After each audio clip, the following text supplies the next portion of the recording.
नमस्कार, मैं हूं आपके साथ सोनिया चौहान। कालका से समालका की खबरों में आप सभी का स्वागत है। रुक करते हैं खबरों की ओर। हरियाणा विधानसभा का बजट सत्र राज्यपाल बंडारू दत्तात्रेय के अभिभाषण से शुरू हुआ। 28 फरवरी तक चलने वाले बजट सत्र में मुख्यमंत्री मनोहर लाल 23 फरवरी को अपने दूसरे कार्यकाल का अंतिम बजट पेश करेंगे। 7 दिन तक चलने वाले बजट सत्र में पहले दिन काफी हंगामेदार रहा। बजट सत्र के दौरान सदन में कांग्रेस ने अविश्वास प्रस्ताव प्रस्तुत किया और इसी को लेकर कांग्रेस विधायक कुलदीप वत्स का बयान भी सामने आया। कुलदीप वत्स ने कहा कि बीजेपी सरकार वोटों की राजनीति कर रही है और इसी के साथ विधानसभा की कार्यवाही कल तक के लिए स्थगित कर दी गई।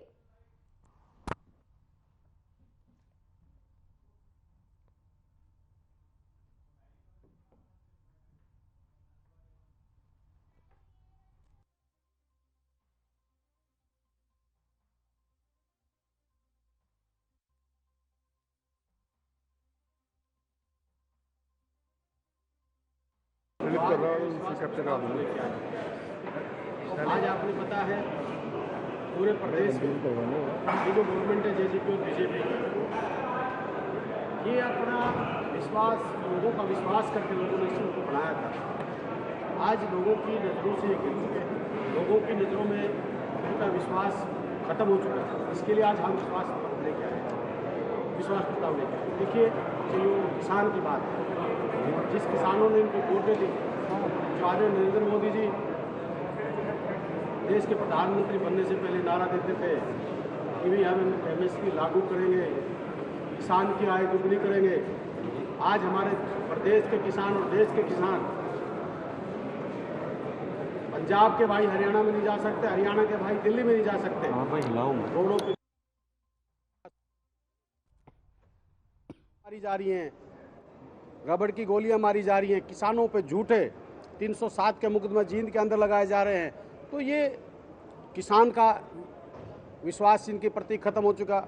युवाओं की जो बात थी, जो युवाओं की 2 करोड़ युवाओं को रोजगार की बात करते थे, आज सबसे ज्यादा देश में अगर वो कोई एक बात साबित कर दें, जो पूरा का पूरी जो अभिभाषण है उसके बारे में एक पॉइंट वो ये कह दें कि ये झूठ है।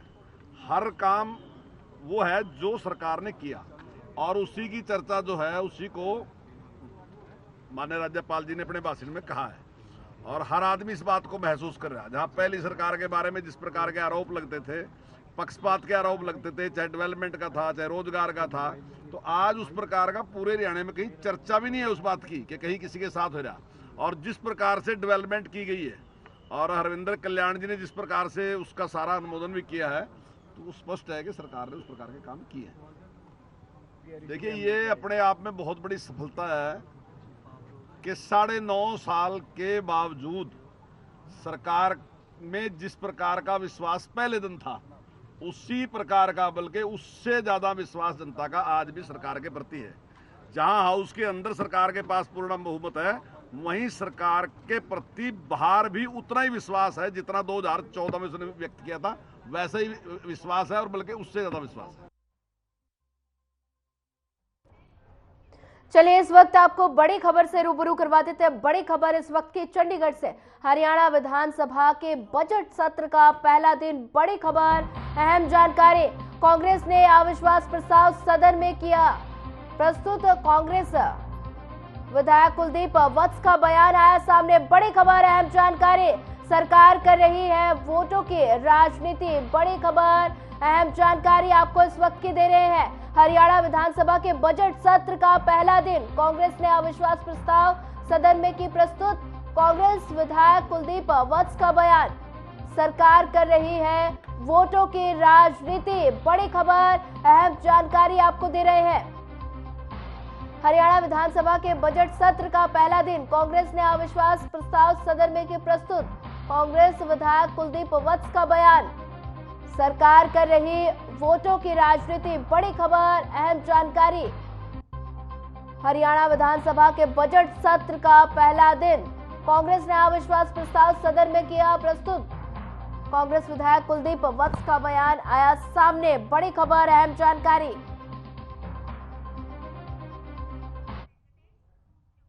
हरियाणा में आगामी लोकसभा चुनाव को लेकर तैयारियां जोरों पर है। बीजेपी ने हरियाणा प्रदेश के लिए चुनाव समिति का गठन किया। इस समिति में प्रदेश के मुख्यमंत्री मनोहर लाल, नायब सैनी और गृह मंत्री अनिल विज और केंद्रीय मंत्रियों का नाम शामिल है। और इसके साथ ही केंद्रीय मंत्री राव इंद्रजीत सिंह, पूर्व केंद्रीय मंत्री चौधरी बीरेंद्र सिंह और कंवरपाल गुर्जर का नाम भी शामिल है। हरियाणा के लिए चुनाव समिति का गठन प्रदेश अध्यक्ष नायब सैनी ने किया है।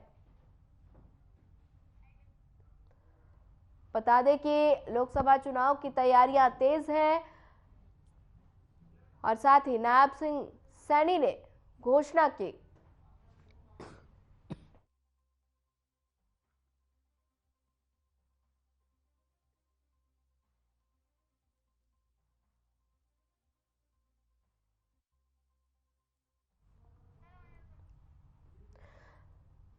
चुनाव समिति का गठन किया गया है। आप देख सकते हैं कि तस्वीरों में एक लिस्ट भी जारी की गई है। लोकसभा चुनाव की तैयारियां तेज कर दी गई हैं। नायब सैनी ने घोषणा की। चुनाव समिति का गठन किया गया जिसमें कई नेताओं के नाम शामिल है। लोकसभा चुनाव की तैयारियां तेज कर दी गई है। नायब सैनी ने घोषणा की है। वहीं चुनाव समिति का गठन भी किया गया है। बता दें कि लोकसभा चुनाव की तैयारियां तेज कर दी गई हैं। नायब सैनी ने घोषणा की।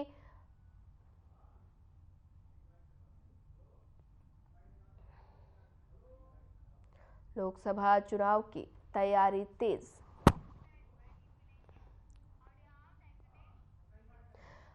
हरियाणा विधानसभा के बजट सत्र की कार्यवाही मंगलवार को शुरू हो गई और पहले दिन विधानसभा में हरियाणा के राज्यपाल बंडारू दत्तात्रेय ने अपना अभिभाषण पेश किया। तो वहीं बजट सत्र से पहले राज्यपाल बंडारू दत्तात्रेय को गार्ड ऑफ ऑनर दिया गया।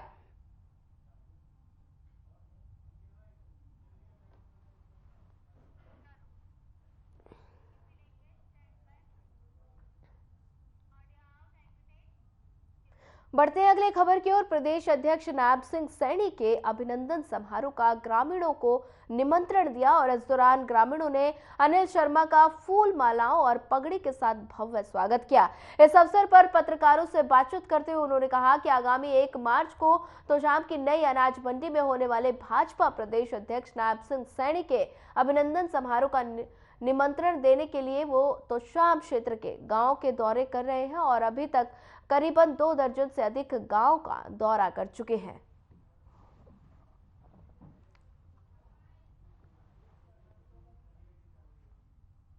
ऊपर मोदी नीचे मनोहर, डबल इंजन सरकार, इतने काम कर रखे हैं विकास के, इतनी नीतियां हैं। देश के लिए काम हो रहा है, राष्ट्र के लिए काम हो रहा है, धर्म के लिए काम हो रहा है, संस्कृति के लिए काम हो रहा है और समाज के लिए काम हो रहा है, जिसके अंदर लगभग 20 से 30 स्कीमें ऐसी हैं जो गरीब उत्थान के लिए कार्यक्रम कर रही हैं, जो किसानों के हित में काम हो रहा है। तो सब जगह से बहुत ही उत्साह है और लोग बहुत ही आदर से इस बात का स्वागत करते हैं कि हमारे प्रदेश अध्यक्ष आ रहे हैं और ऊपर से लेके नीचे तक सभी लोग यानी तन मन से लगे हुए हैं और पार्टी की नीतियों में भारी विश्वास है।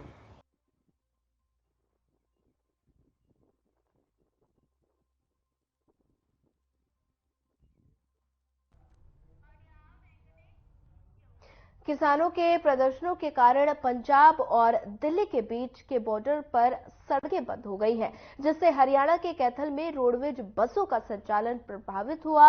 1 सप्ताह से जम्मू और जयपुर जाने वाली रोडवेज बसें बंद हैं। बसें अब केवल दिल्ली के बॉर्डर तक ही जा रही हैं और जिसके कारण रोडवेज को 50 लाख रुपए से अधिक का नुकसान हो गया। बता दें कि पंजाब के किसानों की ओर से दिल्ली कूच के आह्वान के तहत अंबाला के शंभू और खनौरी में दाता सिंह वाला बॉर्डर पर प्रदर्शन किया जा रहा है। किसानों ने रास्ता बंद होने के चलते बॉर्डरों पर ही डेरा डाला और इसका असर कैथल रोडवेज पर पड़ा, क्योंकि 13 फरवरी से ही जम्मू और जयपुर जाने वाली बसें बंद हैं।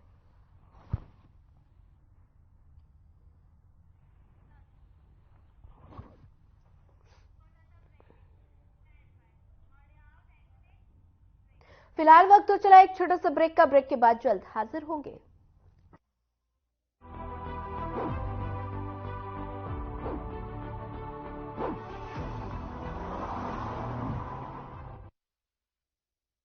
Hey mom, hey, look, I can download a song really fast.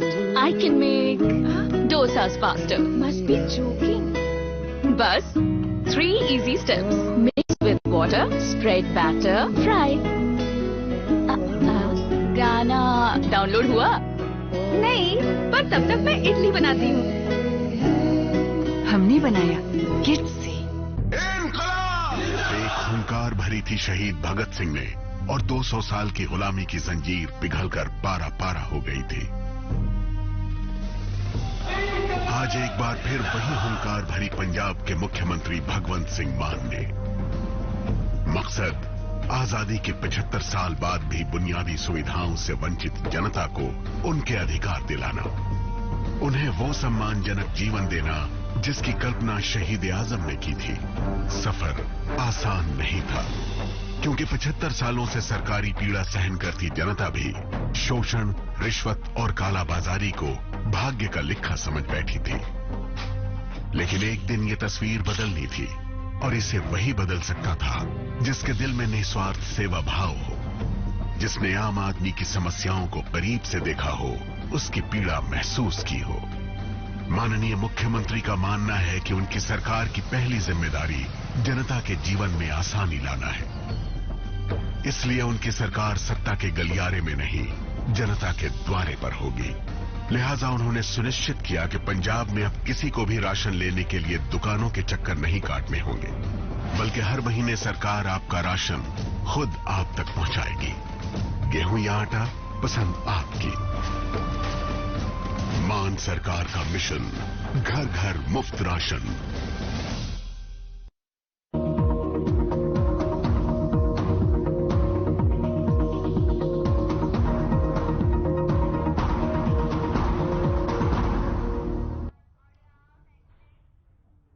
Break के बाद आप सभी का एक बार फिर स्वागत है। बढ़ते अगली खबर की ओर। चुनाव विभाग ने लोकसभा चुनाव की तैयारियां पूरी कर ली। चुनाव आयोग के निर्देशों पर नए वोटर कार्ड बनकर तैयार हो गए। अब मतदाताओं तक नए वोट कार्ड पहुंचाने की प्रक्रिया 1 सप्ताह में पूरी हो जाएगी।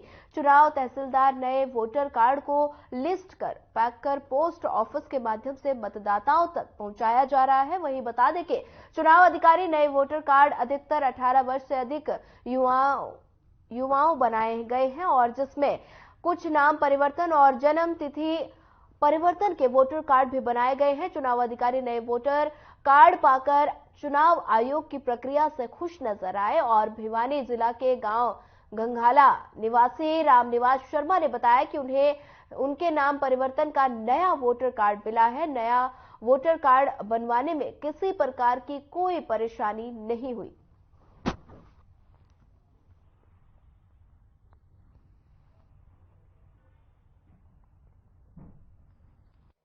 का क्वालिफाइंग डेट मानकर जो हमारा रिवीजन का कार्य चला, जिसमें दिसंबर, नवंबर, अक्टूबर, इसमें जो वोट बने हैं वो टोटल हमारे जिला भिवानी के 4 असेंबलीज के 4,56,639 हमारे मेल हैं और 4,05,634 फीमेल हैं, जो कि टोटल 8,62,273 वोट जिले में अब 2024 की जो नया इलेक्टोरल रोल आया है उसमें हैं।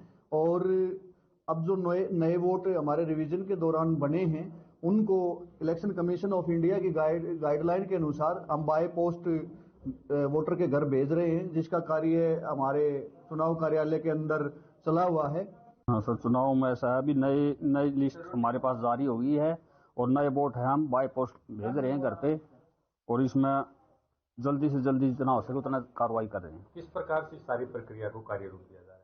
इसे अपने और भी अपने नज़दीक अपने वो कमेटी से भी बंदे बुलाए गए हैं और इसे जितना हो सके जल्दी से जल्दी कर रहे हैं। कब तक डिस्पैच होके पहुंचे? ये कोशिश है हमारी इसी महीने लास्ट तक डिस्पैच करा देंगे। तो सर नए जो कार्ड बने उनमें युवाओं के ज्यादा है या करेक्शन? इसमें युवाओं के तकरीबन ज्यादा हैं। नए वोट हैं, उनकी प्रक्रिया बीएलओ के द्वारा करवाई गई है। गांव में भी हम गए हैं। गांव गंगाड़ा से गंगाड़ा स्वानी तहसील जी जिला भिवानी का रहने वाला हूँ। वहाँ ये कार्ड लेना आया था मेरे घरवाली का, वो मिल गया जी मेरे को। तो नए कार्ड बन चुके हैं? हाँ बन चुका जी मेरा। कोई दिक्कतें आई? नहीं, कोई दिक्कत नहीं आई सर जी। चुनाव आयोग की तरफ से हाँ, सही कर रहा जी, कोई दिक्कत नहीं आई जी। हाँ जी, मेरे कोई दिक्कत नहीं आई जी। रामनिवास शर्मा, गाँव गाड़ा जी।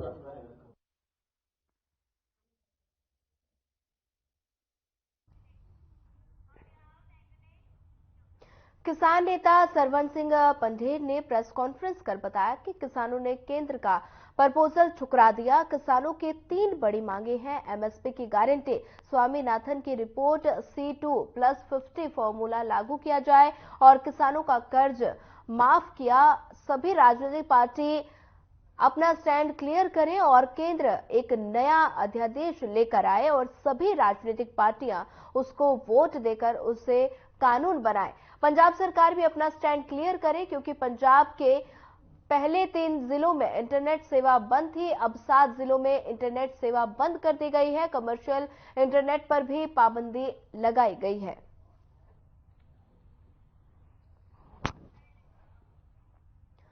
बता दें कि किसानों ने केंद्र का प्रपोजल ठुकराया है और किसान नेता ने ये जानकारी दी। बता दें कि लगातार पंजाब सरकार अपना स्टैंड क्लियर करे, ये कहा है। किसानों ने केंद्र का प्रपोजल ठुकराया। बता दें कि किसान लगातार दिल्ली कूच करने की मांग पर अड़े हैं और अंबाला की तस्वीरें हैं, जहां पर आप देख सकते हैं तस्वीरों में कि किसान, काफी संख्या में किसान यहां मौजूद नजर आ रहे हैं और लगातार किसान अपनी मांगों को लेकर दिल्ली कूच करने की मांग पर अड़े हुए हैं। किसानों ने केंद्र का प्रपोजल ठुकराया है। वहीं बता दें, ये जानकारी किसान नेता ने दी है और साथ ही पंजाब सरकार अपना स्टैंड क्लियर करे, ये भी कहा है। किसानों ने केंद्र का प्रपोजल ठुकराया है।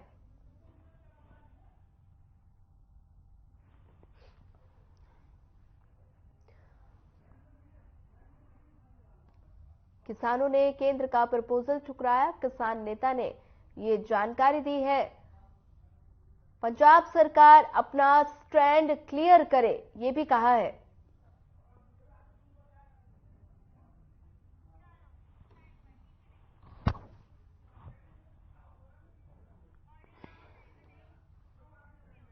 कुरुक्षेत्र के जाट धर्मशाला में भारतीय किसान यूनियन के राष्ट्रीय अध्यक्ष गुरनाम सिंह चढ़ूनी की ओर से पत्रकार वार्ता आयोजित की गई, जिसमें देर रात किसान संगठनों और केंद्रीय मंत्रियों की बैठक हुई और 5 फसलों को एमएसपी देने की बात तय हुई, लेकिन इसमें तिलहन की फसलों को नहीं जोड़ा गया। चढ़ूनी ने कहा कि हरियाणा में इन फसलों का महत्व है, जब तक इन फसलों को एमएसपी में शामिल नहीं किया जाता तब तक हरियाणा के किसानों के लिए सरकार द्वारा लिए गए फैसले का कोई मतलब नहीं है। उन्होंने कहा कि इन फसलों में बाजरे का जिक्र नहीं किया गया और न ही किसी क्षेत्र का जिक्र किया गया।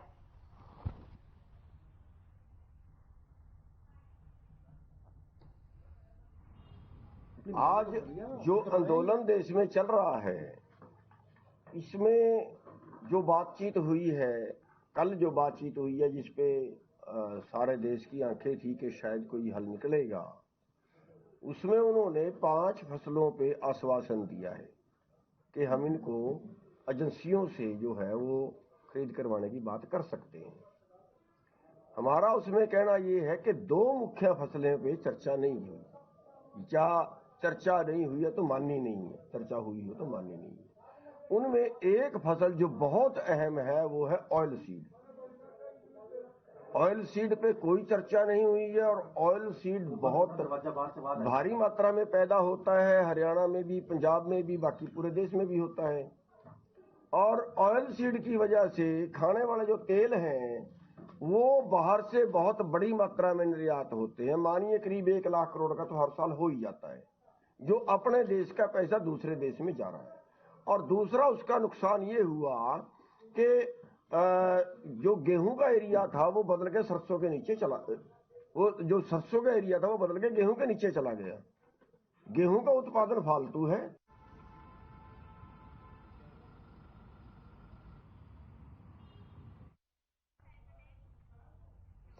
खबर फरीदाबाद के 4 नंबर इलाके स्थित इनकम टैक्स ऑफिस की है, जहां कांग्रेस के नेताओं और कार्यकर्ताओं ने कांग्रेस के खातों को फ्रीज किए जाने का विरोध करते हुए प्रदर्शन किया। बता दें कि कांग्रेस नेताओं ने पत्रकारों से बातचीत करते हुए कहा कि सरकार आज कांग्रेस को दिखाना चाहती है कि बीजेपी पार्टी कांग्रेस से लोकसभा चुनाव से पहले ही डर चुकी है और इसी को लेकर इस तरह के हथकंडे अपना रही है। सरकारी तंत्र का दुरुपयोग हो रहा है, वो चाहे वो इनकम टैक्स हो, ईडी हो या फिर सीबीआई हो।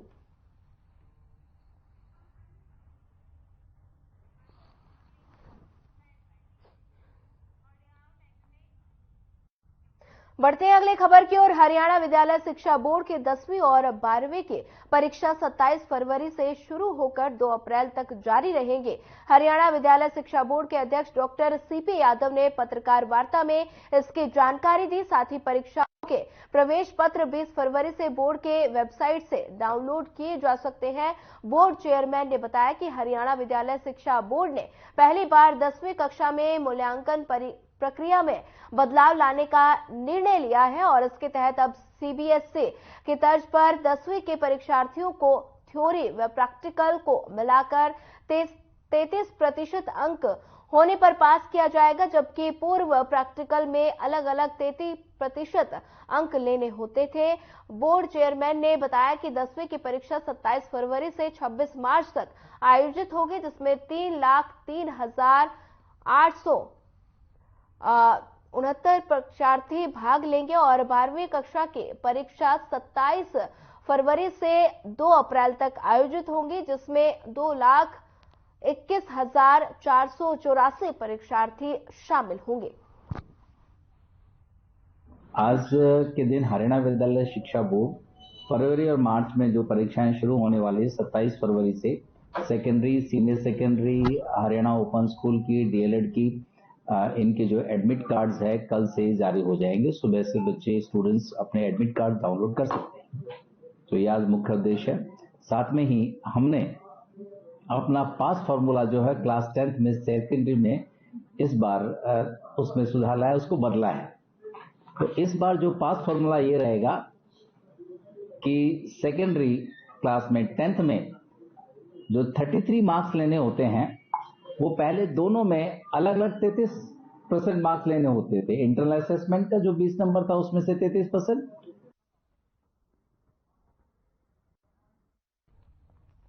बता दें कि 10वीं में मूल्यांकन प्रक्रिया में बदलाव किया गया है और 10वीं 12वीं की परीक्षा की तारीख तय कर दी गई है। 27 फरवरी 2 अप्रैल तक परीक्षाएं होंगी और साथ ही 10वीं में मूल्यांकन प्रक्रिया में भी बदलाव किया गया है। 10वीं 12वीं की परीक्षा की तारीख तय कर दी गई है। बता दें 27 फरवरी से 2 अप्रैल तक ये सभी परीक्षाएं होंगी और 10वीं में मूल्यांकन प्रक्रिया में भी बदलाव किया गया है।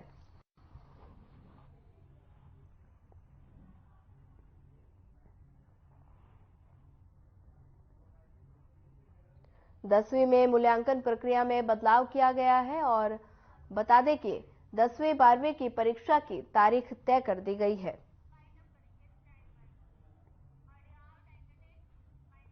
फिलहाल इस बुलेटिन में इतना ही। ज्यादा खबरों के लिए बने रहिए हमारे साथ। नमस्कार।